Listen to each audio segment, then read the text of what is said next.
കാണൂ പരസ്യരഹിതമായ ഏറ്റവും പുതിയ എപ്പിസോഡുകൾ. എനിക്ക് ആരോടും വഴക്കൊന്നുമില്ല.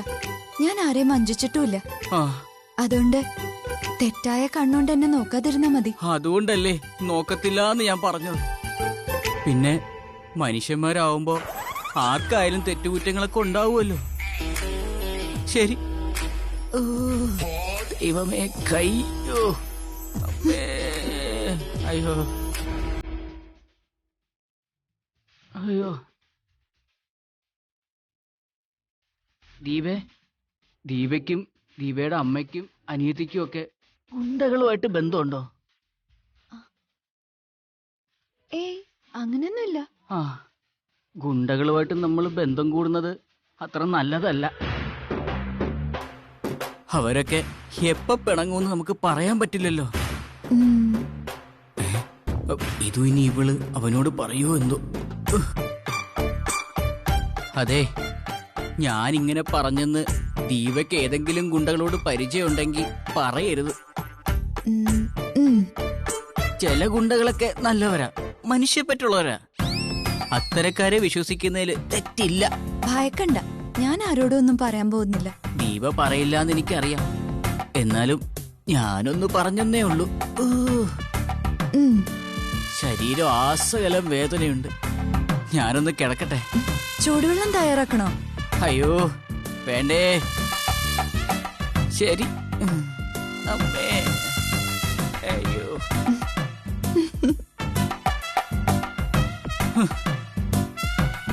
ഇനി അവക്കെന്റെ തലയിൽ കൂടെ ചൂടുവെള്ളം കൂടെ കോരി ഒഴിക്കണമായിരിക്കും. അമ്മേ, എന്തൊരു വേദന.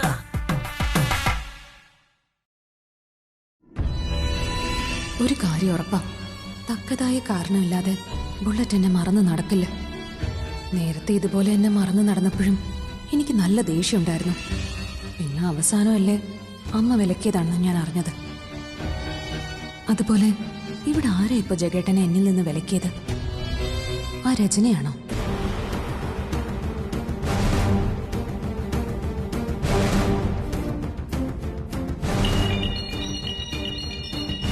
ചേച്ചിയാണല്ലോ.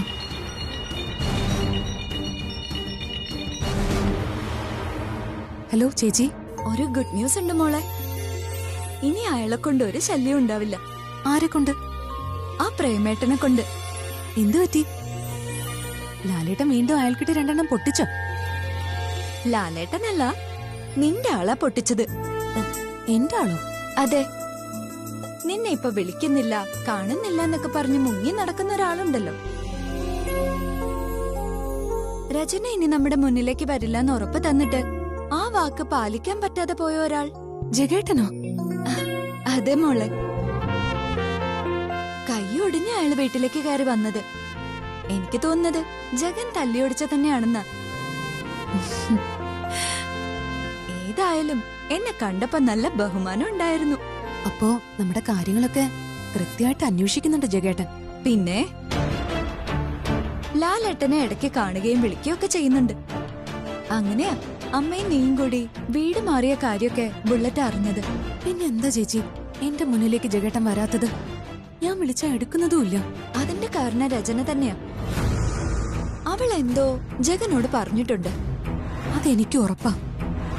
ഏതായാലും ഇനി പ്രേമേട്ടന്റെ ശല്യം ഉണ്ടാവില്ലെന്ന് കരുതാം. അതൊരാശ്വാസം തന്നെയാ. ലാലേട്ടന്റെ അമ്മ ജയിലിൽ നിന്ന് തിരികെ വരുന്നത് വരെ. ജയിലിൽ നിന്ന് ലാലേട്ടന്റെ അമ്മ വന്നു കഴിഞ്ഞാ ബുള്ളറ്റ് ജഗനെന്നല്ല, ഈ ലോകത്ത് ആർക്കും അവരെ നിയന്ത്രിക്കാൻ പറ്റില്ല. ആ ദിവസം വരില്ലേന്ന് പ്രാർത്ഥിക്കാൻ ഞാനിപ്പോ. എങ്കിലും ലാലേട്ടന്റെ അമ്മയല്ലേ, വരണ്ടാന്ന് പറയാൻ പറ്റില്ലല്ലോ. ശരി മോളെ, ഞാൻ വിളിക്കാം. ശരി ചേച്ചി.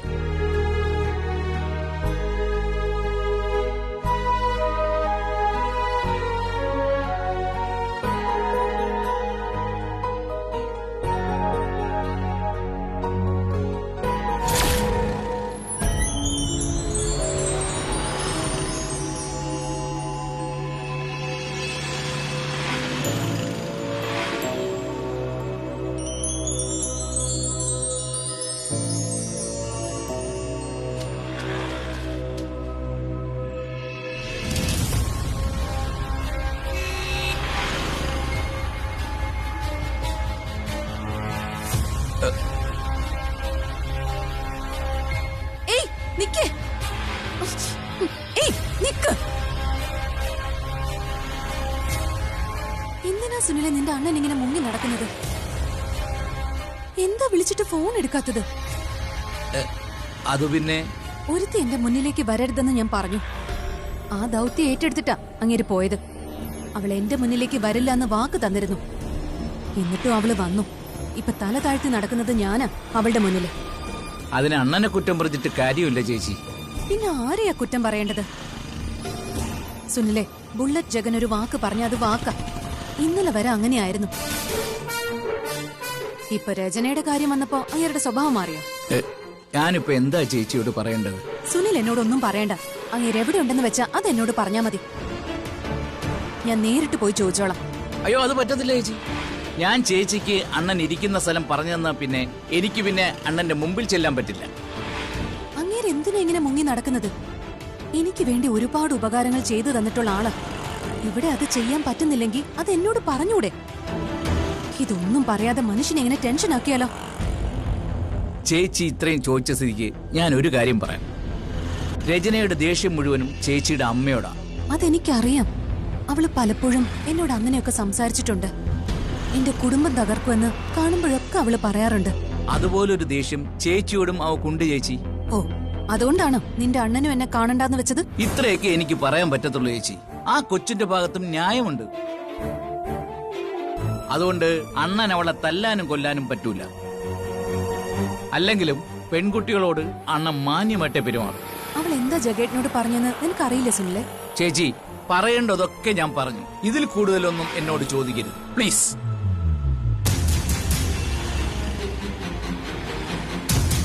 അതെ, നിന്നെ പോലെ എന്നെങ്കിലും ഒരു ദിവസം നിന്റെ അണ്ണനും എന്റെ മുന്നിൽ വന്ന് ചാടും. എത്ര നാളിങ്ങനെ ഒളിച്ചും പാത്ത് നടക്കുമെന്ന് എനിക്കൊന്ന് അറിയണമല്ലോ. അങ്ങനെ നടന്നാലും അണ്ണന്റെ മനസ്സ് മുഴുവൻ ചേച്ചിയാ. ചേച്ചിയോടുള്ള സ്നേഹമാ. ഇനിയിപ്പോ ചേച്ചി അണ്ണനെ മറന്നാലും ഒരു കാരണവശാലും അണ്ണൻ ചേച്ചിയെ മറക്കാൻ പോകുന്നില്ല.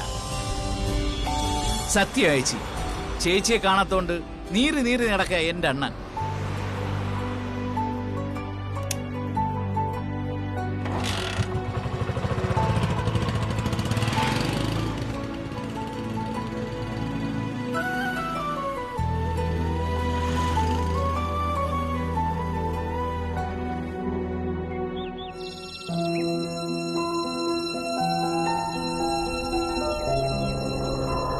അണ്ണാ, ഞാൻ കണ്ടണ്ണാ ചേച്ചിയെ. എന്നിട്ട് ഞാൻ ഒന്നും പറഞ്ഞില്ല അണ്ണാ. എന്നോട് ഓരോന്ന് കുത്തി കുത്തി ചോദിച്ചു. ഞാനൊന്നും വിട്ടു പറഞ്ഞില്ല. വിട്ടു പറഞ്ഞില്ലെന്ന് പറഞ്ഞ നീ എന്തെങ്കിലും തുടക്കം കിട്ടോ? ഏയ്, ഞാൻ അണ്ണനോട് ചോദിക്കാതെ എന്തെങ്കിലും തുടക്കേടു അണ്ണാ. എങ്കിലും നിന്റെ സംസാരം കേട്ടിട്ട് എന്തോ പറഞ്ഞ ലക്ഷണം ഉണ്ടല്ലോ. പറഞ്ഞു. അണ്ണൻ മനഃപൂർവ്വം മാറി നടക്കില്ലെന്ന് പറഞ്ഞു. ചേച്ചിയുടെ അമ്മ താക്കീത് ചെയ്ത പോലെ ഇങ്ങനെ മാറി നടക്കുന്നതിൽ ഒരു കാരണമുണ്ടെന്ന് അറിയിച്ചിട്ടുണ്ട്. അതുകൊണ്ട് തെറ്റില്ലല്ലോ. രജനെ പറ്റി നീ ഒന്നും ചോദിച്ചില്ലേ? ചോദിച്ചു. രജനെ കണ്ടതിന് ശേഷം എന്താ സംഭവിച്ചതെന്ന് ചേച്ചിക്ക് അറിയാനുള്ള ആകാംക്ഷയുണ്ട്. എന്നിട്ട് നീ ഒന്നും പറഞ്ഞില്ലേ? ഇല്ലണ്ണാ, അതൊക്കെ പറയാൻ പറ്റുമോ? നിന്നെ വിശ്വസിക്കാൻ പറ്റില്ല.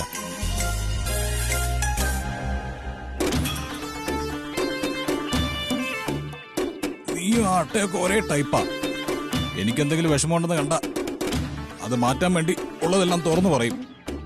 അന്നും അവനാ ഞങ്ങൾ തമ്മിലുള്ള പിണക്കം മാറ്റാൻ ശ്രമിച്ചത്. അതൊരു തെറ്റാണോ? സ്നേഹിക്കുന്ന രണ്ടുപേരും തമ്മിൽ അകലുമ്പോ അവരെ അടുപ്പിക്കുന്നത് കൂട്ടുകാരുടെ കടമയല്ലേ? പക്ഷെ എന്റെ അറിവോ സമ്മതവും ഇല്ലാതെ നീ ഒന്നും അറിയിക്കാൻ പാടില്ല. ചേച്ചി ആകെ കലിപ്പില്ല. അത് വെറുതെ കൂട്ടാനൊന്നും നോക്കണ്ട. എത്ര കലിയെടുത്താലും പിയക്ക് എന്നെ വെറുക്കാനൊന്നും പറ്റില്ല. എന്ന് വെച്ച് എപ്പോഴും മാറി നടന്നു കഴിഞ്ഞാൽ പിന്നെ നാണവും മാനവും ഇല്ലാതെ ആരെങ്കിലും പിന്നാലെ കൂടൂ. നമ്മൾ പോകുന്ന എല്ലാ സ്ഥലത്തും ചേച്ചി അണ്ണനെ അന്വേഷിച്ച് നടക്കുക. ഇങ്ങോട്ട് വരാനുള്ള വഴി ചേച്ചിക്കറിയാം. ഇവിടെ വരുന്ന സമയത്തൊക്കെ മുങ്ങിക്കളയും. ആ, മുന്നിലേക്ക് ചെന്ന് നീയുടെ ചോദ്യങ്ങൾക്കൊന്നും മറുപടി പറയാൻ എനിക്ക് വയ്യ. ഈ പറയുന്ന രചന ഉണ്ടല്ലോ, അവൾ ഇപ്പോഴും ചേച്ചിക്കൊരു പാരയായിട്ട് നിൽക്കുക. അവളോട് ഞാൻ പറഞ്ഞതാ നീയെ ശല്യം ചെയ്യരുതെന്ന്. അവൾ ശല്യം ചെയ്യുന്നുണ്ട്. അവളുടെ ഭാഗത്ത് ന്യായം വെച്ച് നോക്കിയാ അതിൽ വലിയ അത്ഭുതമൊന്നും തോന്നാനില്ല. എത്രയും പെട്ടെന്ന് ഇതൊന്ന് പരിഹരിക്കണമെന്നാ. ഇനിയിപ്പോ ഏതായാലും മറ്റൊരു പെണ്ണ് അണ്ണന്റെ മനസ്സിൽ കയറിക്കൂടാൻ പോകുന്നില്ല. ഇനിയിപ്പോ ദിയ ചേച്ചി അണ്ണനെ വെറുത്താലും സ്നേഹിച്ചാലും അണ്ണന്റെ ഉള്ളിൽ ദിയ ചേച്ചി മാത്രമേ ഉള്ളൂ. അത് നീ പറഞ്ഞത് സത്യമാ. പിന്നെ ഗുണ്ട എന്ന് പേര് വീണവൻ കുടുംബജീവിതം ആഗ്രഹിക്കാൻ പാടില്ലാത്തതുകൊണ്ട് ദിയ അകന്നു പോകുന്നതാ നല്ലത്. ആ കുട്ടിക്ക് നല്ലൊരു ജീവിതം കിട്ടട്ടെ. ഏത് നിമിഷവും ആയുസ് നഷ്ടപ്പെടാവുന്ന നമ്മളൊക്കെ ഒരു പെൺകുട്ടികളെയും ഇഷ്ടപ്പെടാൻ പാടില്ല. സ്നേഹിക്കുന്ന ആണിനോടൊപ്പം ഒരു ദിവസമെങ്കിലും താമസിക്കണമെന്ന് ചിന്തിക്കുന്ന പെൺകുട്ടികൾ ഇവിടെ ഉണ്ട്. ദിയ ചേച്ചി ആ ടൈപ്പാണെന്നാണ് എനിക്ക് തോന്നുന്നത്. എന്തോ ഞാൻ പോലും അറിയാതെ എന്റെ ജീവിതത്തിലേക്ക് കടന്നു വന്നവളാ ദിയ. അത് നല്ലതിനാണോ അതോ മറ്റെന്തെങ്കിലും ദുരന്തത്തിനാണോ എന്ന് ആ മോളിലിരിക്കുന്ന ആൾക്ക് പറയാൻ പറ്റൂ. ഞാൻ അധികം കാണാൻ പോവാത്തൊരാൾക്ക്.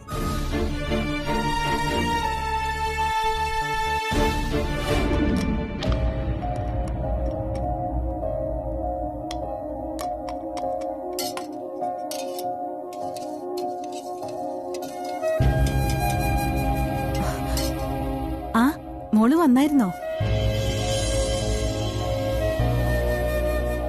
അമ്മേ, ഞാനൊരു കാര്യം ചോദിച്ചാ സത്യം പറയോ?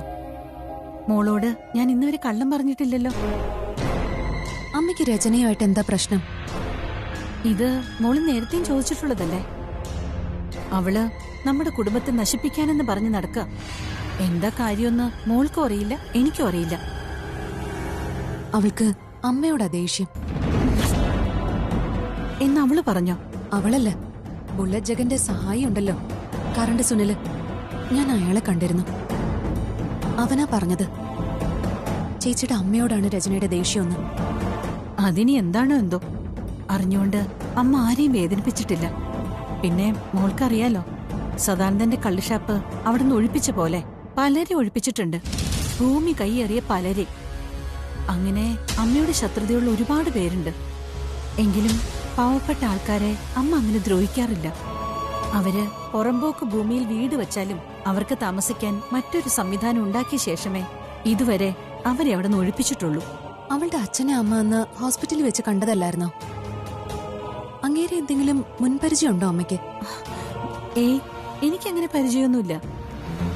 അയാളെ ഞാനന്ന് ആദ്യമായിട്ട് കാണായിരുന്നു. പിന്നെ അന്നത്തെ ദിവസം അയാളുടെ ചങ്ക് പൊട്ടുന്ന രീതിയിലാ ഞാൻ സംസാരിച്ചത്. അതിന്റെ വൈരാഗ്യം അവൾക്ക് എന്നോടുണ്ടോന്ന് അറിയില്ല. അതിനു മുമ്പാണല്ലോ ചേച്ചി അവളെ കെണിയിൽപ്പെടുത്തിയത്. അതിനു മുൻപേ നമ്മളോട് വൈരാഗ്യം കാണുമല്ലോ. അവളുടെ അച്ഛൻ മരിച്ചതോടെ അത് ഇരട്ടിച്ചു കാണും. അവള് കാണുമ്പോഴൊക്കെ നമ്മുടെ കുടുംബത്തിന്റെ വേരറക്കണമെന്ന് പറയുക. അതുപോലെ തന്നെ ചേച്ചിയുടെ ജീവിതം വഴിമുട്ടി പോകുമ്പോ ഏറ്റവും കൂടുതൽ സന്തോഷിക്കുന്നതും അവളാ. മക്കള് കരയുന്നത് കണ്ട് അമ്മ കരയണം, അതാ അവളുടെ മനസ്സിൽ. എന്താണ് അതിന്റെ കാരണമെന്ന് മനസ്സിലാവുന്നില്ലല്ലോ മോളെ. ഒരു കാര്യം ഉറപ്പാ, അവൾ എന്തൊക്കെയോ ബുള്ളറ്റ് ജഗനോട് പറഞ്ഞിട്ടുണ്ട്. അത് അങ്ങേരെ കണ്ടെങ്കിൽ മാത്രമേ മനസ്സിലാവൂ. ഏതായാലും അവളുടെ മനസ്സിലുള്ളത് അത്ര നിസ്സാര കാര്യമായിട്ട് എനിക്ക് തോന്നുന്നില്ല. അതുകൊണ്ട് അവളുടെ കഥ കേട്ട ജഗേട്ടൻ എന്നെ പിന്നെ കാണാൻ പോലും കൂട്ടാക്കാത്തത്. അതുപോലെ തന്നെ രചനയെ വെറുതെ വിട്ടതും അതുകൊണ്ട് തന്നെയാ.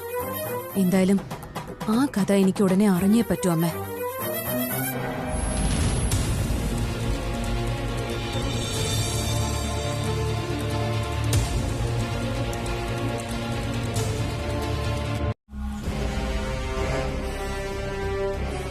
നിന്റെ എല്ലാ കഥകളും ഞാൻ കേട്ടു. അതിൽ സത്യമുണ്ടെന്ന് മനസ്സിലാക്കിയിട്ടാ ഞാൻ ദിയ പറഞ്ഞ കാര്യം ചെയ്യാതിരുന്നത്. എന്ന് കരുതി അത് ദിയെ ശല്യപ്പെടുത്താനുള്ള ലൈസൻസ് ആക്കി എടുക്കരുത്.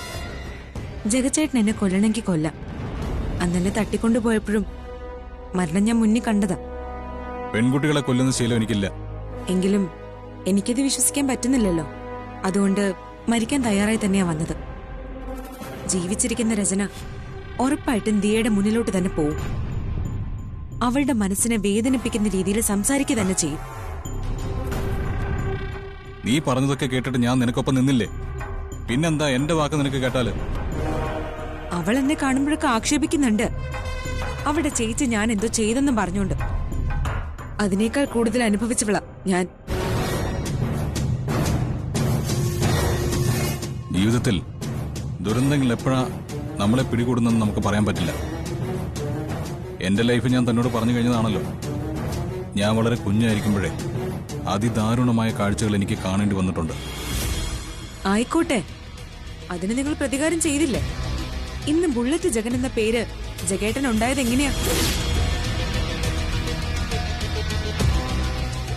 അങ്ങനെയാണ് എല്ലാവരും. എല്ലാവരുടെയും മനസ്സിൽ പകയും പ്രതികാരവും ഒക്കെ ഉണ്ട്. അത് അവസരം വരുമ്പോ പുറത്തെടുക്കുമെന്ന് മാത്രം. ഞാൻ മനസ്സിലാക്കിയെടുത്തോളം ദിയയുടെ ചേച്ചിയെ പോലെ പാവം പെൺകുട്ടികൾ അധികം കാണില്ല. അവള് പാവാ, എന്നാൽ അവളുടെ വീട്ടിൽ ചിലരുണ്ട്. മക്കളുടെ ഭാവി കളയാനായിട്ട് വ്രതമെടുത്ത് നടക്കുന്ന ചിലർ. നീ എന്നോടൊരു സഹായം വന്ന് പറഞ്ഞ ഇപ്പോഴത്തെ സാഹചര്യത്തിൽ ഞാനതനുസരിക്കും. നിനക്ക് വേണ്ടി എന്തും ചെയ്തു തരും. എന്നാൽ ദിയയും അവളുടെ ചേച്ചിയും നീ തിരഞ്ഞു പിടിച്ച് ശിക്ഷിക്കുന്നത് എനിക്കങ്ങോട്ട് ഉൾക്കൊള്ളാൻ പറ്റുന്നില്ല. അതുകൊണ്ട് നീ കുറച്ചൊന്ന് ഒതുങ്ങണം. അത് ജഗേട്ടൻ അവളോട് പറഞ്ഞാൽ എന്താ? അവക്ക് എന്നെ കാണുമ്പോഴൊക്കെ കടിച്ചു കയറാനുള്ള ദേഷ്യമാണല്ലോ. ദിയെ പിന്നെ ഞാൻ കണ്ടിട്ടില്ല. ആ കറണ്ട് സുനിലാണെങ്കിൽ ദിയയുടെ എന്തൊക്കെയോ കള്ളങ്ങൾ പോയി പറഞ്ഞിട്ടുണ്ടെന്നാണ് എനിക്ക് തോന്നുന്നത്. അവൻ എന്നിട്ട് എന്നോട് അവിടെ ഇവിടെയും തൊടാതെയാ ഓരോ സംസാരിക്കുന്നത്. പേടിച്ചിട്ട്. നീ പറഞ്ഞ കഥകളെക്കുറിച്ച് അവൻ വല്ല സൂചന കൊടുത്തിട്ടുണ്ടോന്ന് അറിയില്ല. കൊടുക്കട്ടെ, അത് നല്ല കാര്യമല്ലേ? ചേട്ടൻ നോക്കിക്കോ, എന്തെങ്കിലും ഒരു ദിവസം അവളുടെ വീട്ടിലേക്ക് ഞാൻ പോവും.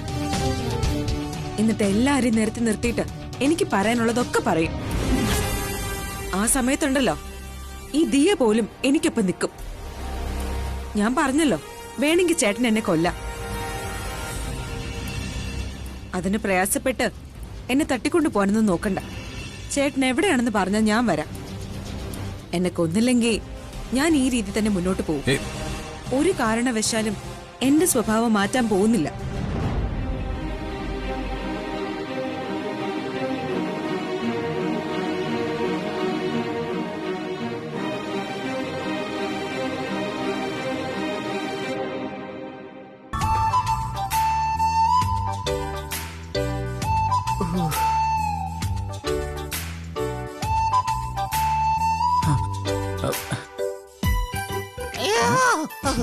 എങ്ങനെയുണ്ട് കൈയൊക്കെ? കുഴപ്പമില്ല അളിയാ. കാല് വഴുതി തന്നെ വീണതാണോ അളിയ? ആണെന്ന് തോന്നുന്നു. അപ്പൊ നിനക്കറിയില്ലേ എങ്ങനെയാ വീണതെന്ന്? അല്ല, വീഴ്ചകൾ പലതരത്തിലുണ്ടല്ലോ അളിയാ. എടാ, എല്ലാം എനിക്കറിയാം. നീ ഒരു കാര്യം മനസ്സിലാക്കിയോ? ദീപയുടെ നാട്ടിലെന്നല്ല, ഈ കേരളം മുഴുവൻ പേരെടുത്തൊരു ഗുണ്ടയാണ് ബുള്ളറ്റ് ജഗൻ. അന്ന് കല്യാണം മുടക്കാൻ ശ്രമിച്ച കാർത്തി എന്ന് പറയുന്നവൻ ആ നാട്ടിലെ ഏറ്റവും വലിയ പ്രമാണിയുടെ മോന. ഗുണ്ടായിസവും പോലീസും രാഷ്ട്രീയവും ഒക്കെ അയാളുടെ കയ്യിലാണ്. എന്നിട്ട് അയാളെ വീട്ടിനകത്ത് കയറി തല്ലിയ ആളാണ് ഈ ബുള്ളറ്റ് ജഗൻ. അതുപോലെ തന്നെ കാർത്തി എന്ന് കല്യാണത്തിന് കൊണ്ടുവന്നൊക്കെ നീ കണ്ടാണല്ലോ. ഞാൻ കണ്ടതാ അളിയാ. അതുകൊണ്ട് വെറുതെ അയാൾ നിന്നെ കാലെ പിടിച്ച് കീറാനുള്ള അവസരം നീ ആയിട്ടുണ്ടാക്കരുത്. ഇല്ലളിയാ, ദയവ് ചെയ്ത് എന്നെ പറ്റി നല്ലത് മാത്രം അയാളോട് പറയണം. ആ, ഇനി ആ നാട്ടിലോട്ടൊന്നും പോയിരുന്നാ മതി. അളിയന്റെ ഷോറൂം അവിടെയല്ലേ? അപ്പോ ഇടയ്ക്കിടയ്ക്ക് എനിക്ക് അവിടെ വരണ്ടേ അല്ലേ? അല്ല, എന്തിനാ വരുന്നേ? കൈ നീട്ടാൻ, കാശ് വാങ്ങാൻ. അത് ഇവിടെ ഇരുന്നാലും കിട്ടുമല്ലോ. ആ, അതൊക്കെ പോട്ടെ. നിനക്ക് രചന എന്ന് പറയുന്ന ഒരു പെൺകുട്ടി അറിയാം അല്ലേ? അറിയാം. ഞങ്ങളുടെ അയലത്തായിരുന്നല്ലോ അവര് താമസിച്ചിരുന്നത്. അവൾക്ക് ദീപയും ദീപയുടെ കുടുംബത്തോടും തീർത്താ തീരാത്ത കലിയുണ്ട്. അതിന്റെ കാരണം നിനക്കറിയോ? അതൊന്നും എനിക്ക് അറിയില്ല അളിയ. ദീപയുമായിട്ട് അവക്ക് അടുപ്പമുണ്ടെന്ന് മനസ്സിലാക്കുന്ന പോലും ഇപ്പോഴാ. അവളിൽ നിന്നും അവളുടെ മനസ്സിൽ ദീപയോടും ദീപയുടെ കുടുംബത്തോടും ഉള്ള പകയും വിദ്വേഷവും നിനക്ക് മനസ്സിലാക്കാൻ പറ്റുമോ? അവളൊരു ഒന്നൊന്നര എനവാ. പറയാൻ പാടില്ലാത്തയാണെങ്കിൽ അവൾ ഒരിക്കലും പറയത്തില്ല അളിയ. എന്തായാലും ദീപയോടും ദീപയുടെ അമ്മയോടും അനിയത്തിയോടും ഒക്കെ തീർത്താ തീരാത്ത ദേഷ്യമായിട്ട് നടക്കുന്നവളാ. അതെനിക്ക് അവളോട് സംസാരിക്കുമ്പോഴൊക്കെ തോന്നിയിട്ടുണ്ട്. അല്ലളിയ, ഈ രചന ദീപയ്ക്കും വീട്ടുകാർക്കും ഒക്കെ അത്രയ്ക്ക് പ്രശ്നം ഉണ്ടാക്കുന്നുണ്ടെങ്കിൽ അത് ഈ ബുള്ളറ്റ് ജഗനോട് പറഞ്ഞാ പോരെ? അയാൾ വേണ്ട ചെയ്യുമല്ലോ. അളിയനെ മയക്കുമായിരിക്കും. എന്നുവെച്ചാ ഇങ്ങേർക്കിപ്പം വലിയ മാറ്റമുണ്ട്. അതിന്റെ കാരണം ജയേട്ടൻ തന്നെയാ. പൈസ കൊടുത്ത് ഇങ്ങേരെ കയ്യിലാക്കി. പൈസ കൊടുത്തിട്ട് ഇവനോട് രഹസ്യം മൂടി വെക്കണമെന്ന് പറഞ്ഞിട്ട് ഇവൻ കാണിച്ച വൃത്തിയാണ് എന്താണെന്ന് എനിക്കറിയാം. ഇപ്പൊ വേണമെങ്കിൽ ഇവൻ നടന്നതെല്ലാം വള്ളിപുള്ളി തെറ്റാൻ നിന്നോട് പറയും. പക്ഷേ ഞാനത് പറയിക്കുന്നില്ല.